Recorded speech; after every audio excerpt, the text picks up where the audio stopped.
Hello, welcome. This is Peter Calabrese. I'm CEO of CanAm Investor Services.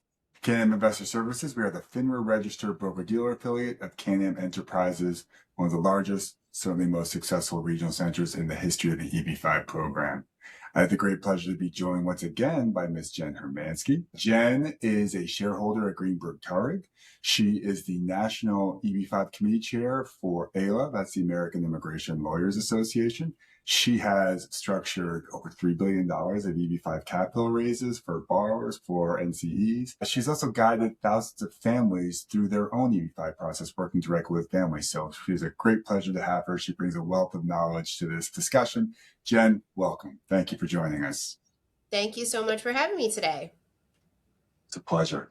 So today we're going to talk about a subject that hasn't really been mentioned a bunch. And we really try to provide good, really relevant educational materials for people who are joining us for these. And what we wanted to speak on today was the characteristics of an infrastructure set-aside project. So the infrastructure set-aside project is a bit of a little used set-aside in the EB-5 program. It was part of the Reform and Integrity Act to establish this as one of the set-aside categories, but it's a small one, but it is one that has definitely been growing in, I guess, notoriety and visibility, and something that we thought could be helpful to speak on today. So Jen, maybe if you could start us off talking a little bit about the definitions and the characteristics of an infrastructure set-aside project. Sure. So when Congress passed the EB-5 Reform and Integrity Act in 2022, they made the three set-aside categories: the rural area projects, the high unemployment area projects, which everyone is familiar with, and the infrastructure project set aside, which, as you noted, is lesser used certainly than the other two. And this, I think, was included in the law to try to encourage some governmental entities to utilize EB-5, because in the past, we certainly had some government-sponsored projects, but they're not as prevalent as the private, big development projects that are out there and commonly used in EB-5. So this was an incentive put in the law to try to facilitate these types of public work projects. So they made a set aside specifically for these government infrastructure projects. And in the law, it says that in order to qualify as an infrastructure project, the project itself has to be administered by a governmental entity. And in the law, it says this can be a federal, state, or local agency or authority. So any type of governmental authority can qualify here. So it could be at a city level or a state level or even at the federal government level. So that's good. And it can be used by a wide variety of government agencies.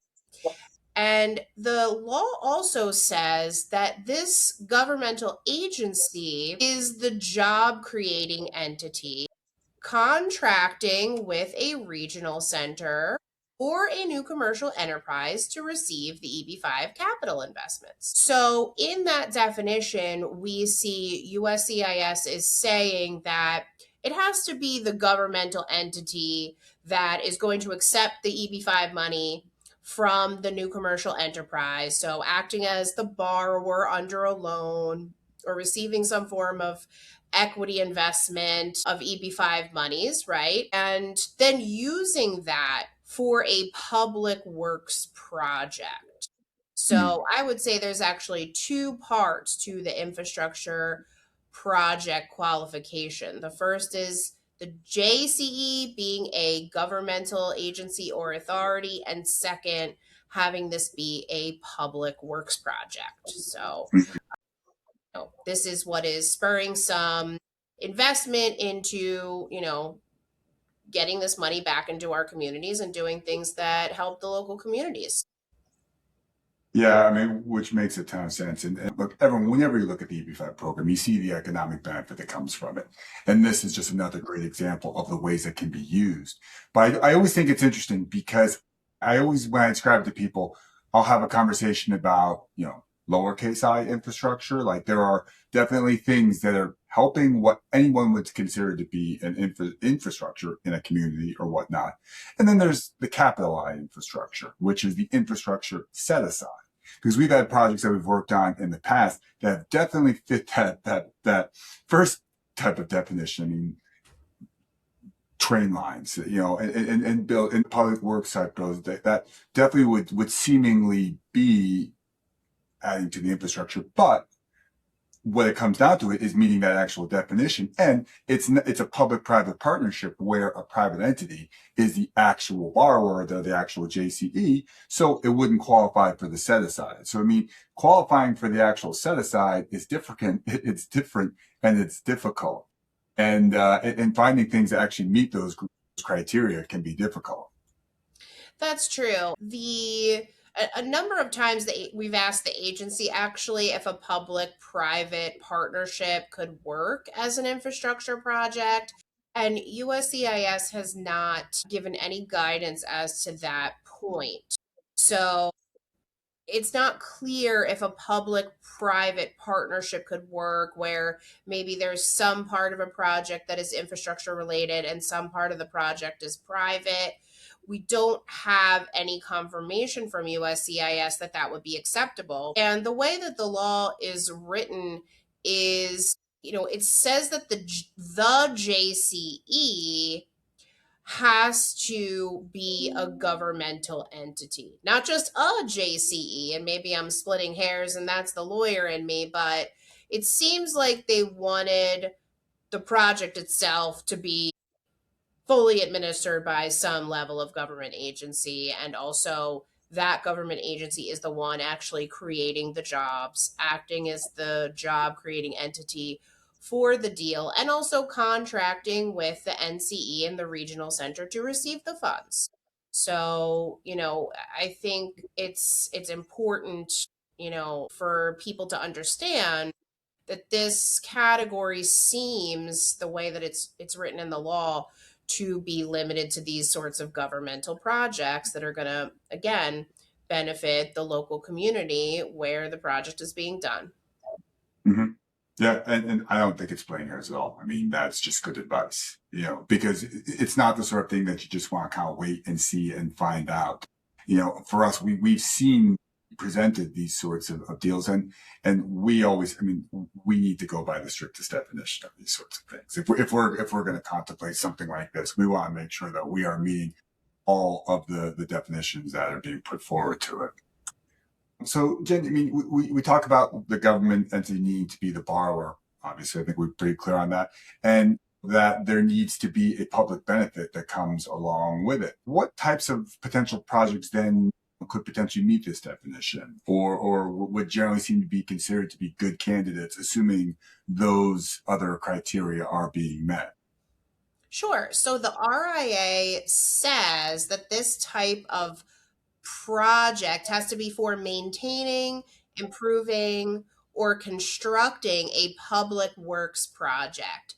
So there's no definition in the law about what a public works project is for infrastructure purposes, but generally I think that means it's something that will benefit the community and, sort of either putting things into the community for everyone to use, right? So certainly making more green spaces, parks, things like that.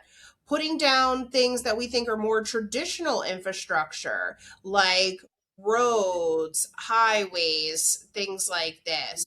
Setting up spaces that will then be used as beneficial places for the public, right? I think all of those sorts of things could count. So, redevelopment areas of cities and taking something that was previously not used and then making that into a better use for people in that community where the project is going to be located. I think all of those types of things can qualify. It's not just a highway or a bridge. It's taking some space and then doing something to it to elevate it for better public use. Yeah, no, which makes perfect sense. I mean, there are definite criteria that you're looking at that are a little bit more defined or that you would need to be a little more careful on, but public benefit could have a wide ranging stretch of Yes. things. Yeah. And I think if you do have, if you meet that main criteria of having that government entity, city, state, local, being the actual JCE, being the actual administrator of the project itself, public use can be a little bit more malleable. And there are plenty of things that could definitely meet that definition. I think that's right. So, Jen, and I guess because we jump into this conversation talking about the infrastructure set aside, I think generally most people do know that the different set aside categories that there are. But how does an infrastructure project then differ to versus, say, a high unemployment area project or a rural area project, which are a lot more prevalent in the market, very popular both, especially in the last year or so, especially rural area projects have gained a lot of popularity. But what are some of the differences from an infrastructure project to those? Sure. So there are two main benefits, of course, to being an infrastructure project. The first is that, like the other types of set aside categories, the high unemployment and also the rural, these investors get the benefit of the $800,000 investment, not the $1,050,000 investment. So this is a favored type of investment under the RIA, and so the minimum investment amount will be 800,000 US dollars into this type of project. So obviously that's a major benefit. The second benefit is that there are visa set asides for this category. So like we discussed before, where there are a certain amount of visas available for rurals and a certain amount of visas available for high unemployment types of projects. An infrastructure project also has a set aside. So the law explicitly says that 2% of the annual EB-5 visas available will be allocated to this type of project. So we have generally 10,000 EB-5 visas available each year. So 2% of that, or 200, are earmarked for infrastructure projects. And like we were talking about before, this seems like a lesser used category. There haven't really been that many infrastructure projects out there, and it doesn't look like many I-5 petitions have been filed in this category, unlike the other two set aside categories where there are many thousands of those applications being filed.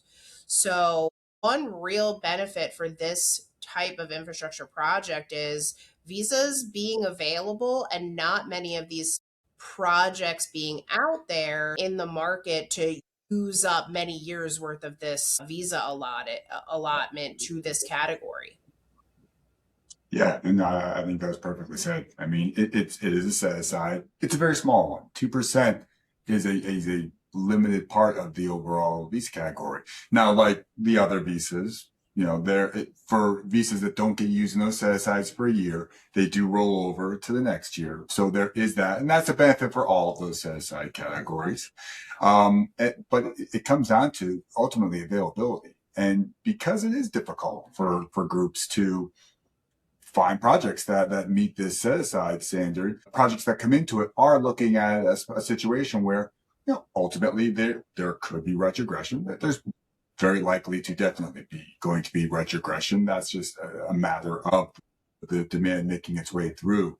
But yeah, to your point, I've seen very few projects in the market that meet that criteria, or at least have been marketed as such. And from a data standpoint, again, USCIS data can be somewhat limited, but from some of the data I have seen, I think from as of the last FOIA request I saw this year, there was no adjudications of infrastructure area projects.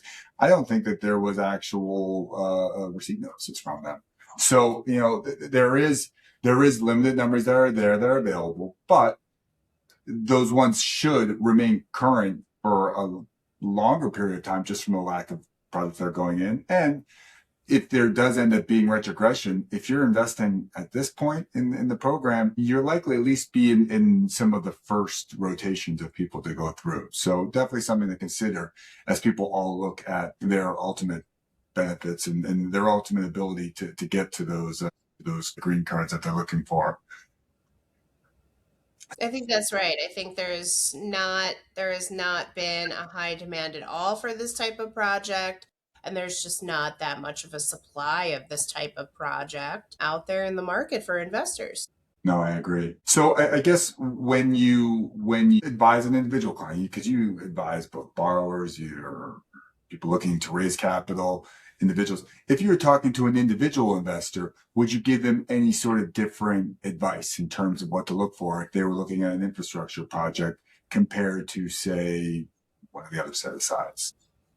Sure. I would say that it's important to look in the offering documents about how the project is structured. So, understanding number one, how is the EB-5 money flowing to the project? If it is a loan, is the borrower entity of the loan one of those government entities? So, a federal, state, or local government agency or authority, those would qualify.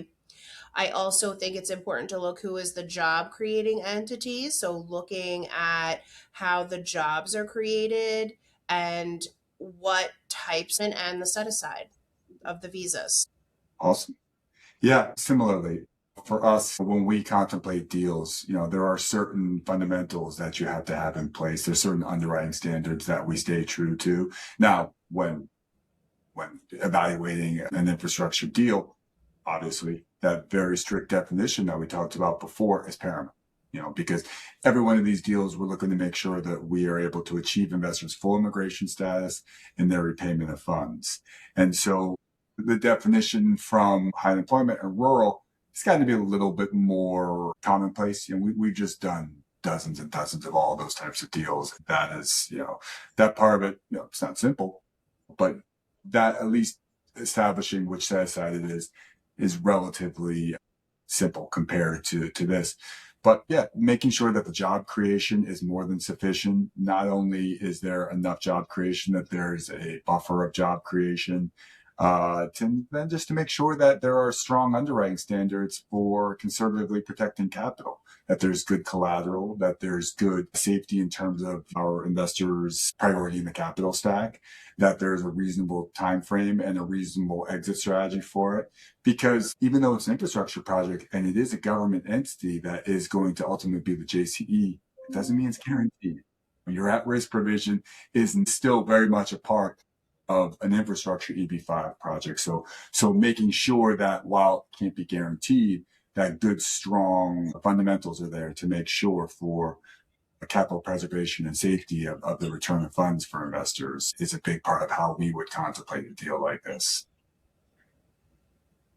I think all of that sounds right. And assuming all of those things come together, it's a good category to invest in. This is a lot of times when people think about EB-5 that, it's going towards our economy, it's foreign direct investment in the US, it's job creating, it's elevating, spaces to a better, more productive use for an entire community. It's exactly what is intended by the EB-5 law, and it's hitting all of those points, and it's been little used like we keep talking about. So it seems that there are almost a full amount, if not the full amount, of visas still available per Yeah, the government's own statistics.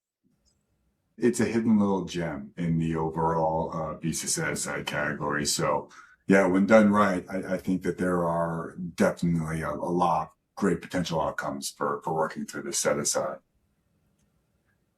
So Jen, Agreed. unless you have anything else to add for people, I know you're busy and we greatly appreciate your time. So thank you so much. Always appreciate your insights. This is really, really helpful for me. I think it'll be helpful for the rest of the people who are listening to this. And have a great rest of your day. Thanks so much for having me. Thank you.